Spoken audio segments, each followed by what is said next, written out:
Halo sahabat cuaner, salam sejahtera buat kita semua dan selamat datang di channel Cuan Selalu. Halo sahabat cuanor. Silahkan klik subscribe, like, komen, dan di-share. Oke para cuaner, kali ini kita akan membahas tentang apa itu saham. Mungkin banyak dari kalian sudah mengerti apa itu saham dan lebih memahami ya dibandingkan saya. Tapi di sini saya bukan untuk menggurui kalian, tapi kita akan belajar bersama-sama tentang apa itu saham dari nol dulu kita belajar ya cuy.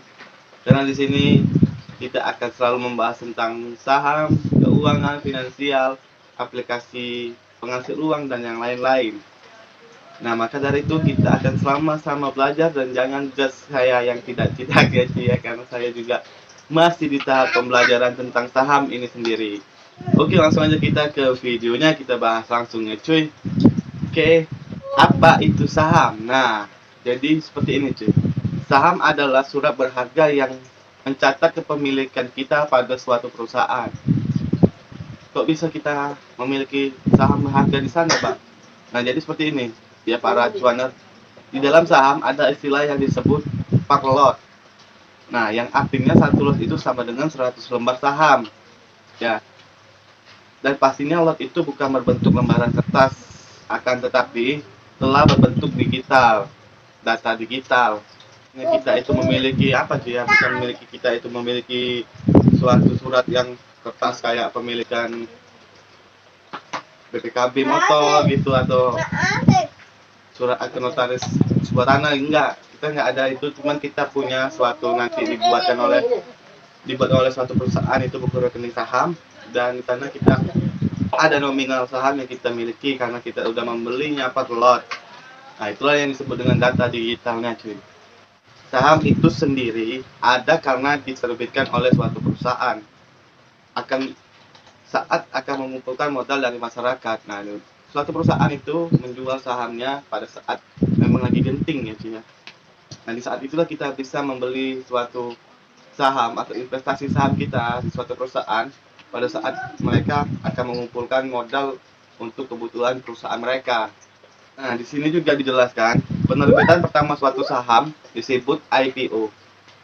Pada IPO suatu perusahaan menerbitkan sejumlah lembar saham dan masyarakat bisa membelinya, kan jelas kan cuy. Jadi suatu perusahaan tadi menerbitkan sahamnya yang disebut dengan IPO, itu saham pertama dari perusahaan cuy. Uang yang terkumpul dan terjualnya suatu saham di perusahaan tersebut akan digunakan perusahaan untuk kegiatan usahanya. Jadi mereka itu kebanyakan menjual saham mereka karena mereka mempunyai kebutuhan khusus lah untuk memperbaiki suatu perusahaan mereka cuy. Bisa dipahami nggak cuy? Jadi seperti apa cuy? Contoh saham Gojek yang lagi trending di 2022 ini cuy. Pada tahun 2020 Gojek menerbitkan IPO. Nah, saham penjualan pertama IPO. Tujuannya untuk melunaskan utang sebesar Rp 260 miliar. Saham diterbitkan sebanyak 885 juta lembar saham. Publik berkisaran 15%. Harga saham IPO Rp 330 per lembarnya cuy. Jadi 885 juta saham tadi dikali Rp 330 sama dengan 292 M. Ini udah kelihatan cuy, 292 M. Pada suatu IPO, uang bergerak dari masyarakat ke Gojek. Jadi masyarakat yang memegang saham tersebut bisa dibilang memiliki sebagian kecil saham dari perusahaan Gojek tersebut, senilai 15%-nya cuy. Nah, saham ini bisa dijual atau dijual belikan oleh masyarakat di pasar modal.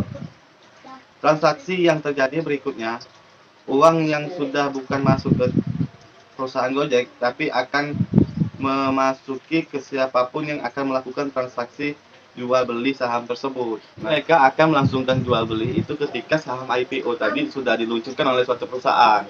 Itu cuy. Si Gojek mempunyai utang senilai 200 M, 260 M. Sedangkan IPO yang diterbitkan oleh perusahaan Gojek itu senilai Rp 330 per lembar.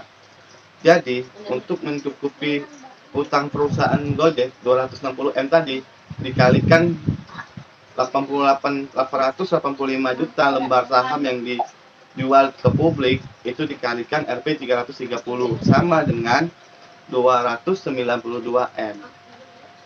Jadi di situ perusahaan Gojek pun sudah mempunyai keuntungan cuy.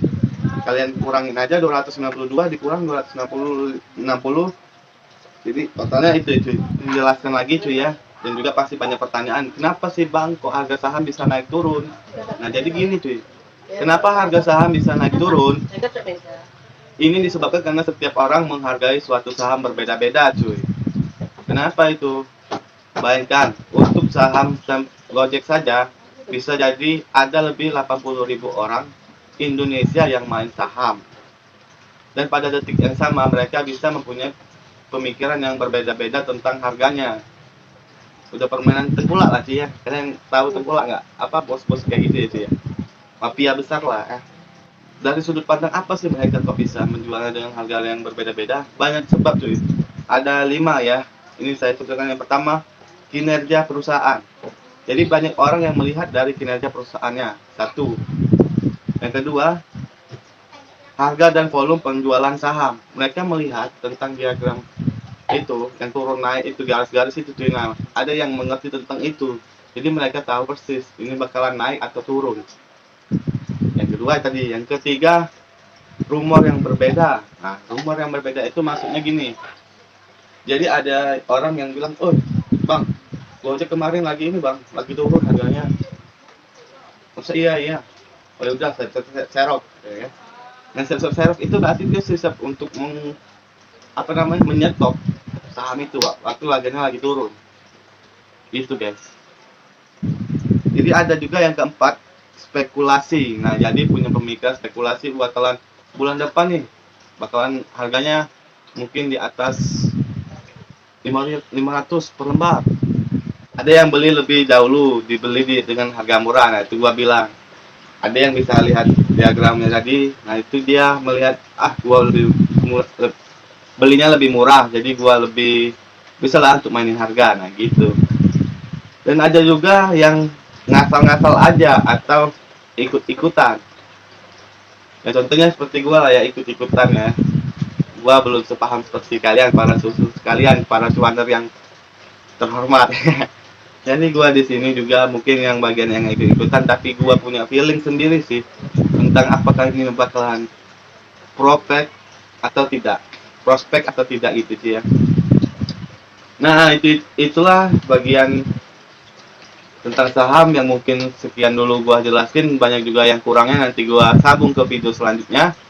Jadi untuk yang kalian bisa memahami tentang saham ini, kalian tulis di kolom komentar, ataupun kalian tidak paham ya tulis di kolom komentar. Mungkin saya nanti buatkan video yang selanjutnya lebih spesifik lagi dari ini. Dan jangan lupa klik tombol subscribe-nya, like, comment, dan di share. Oke, see you next time guys. Cuaners, salam sejahtera.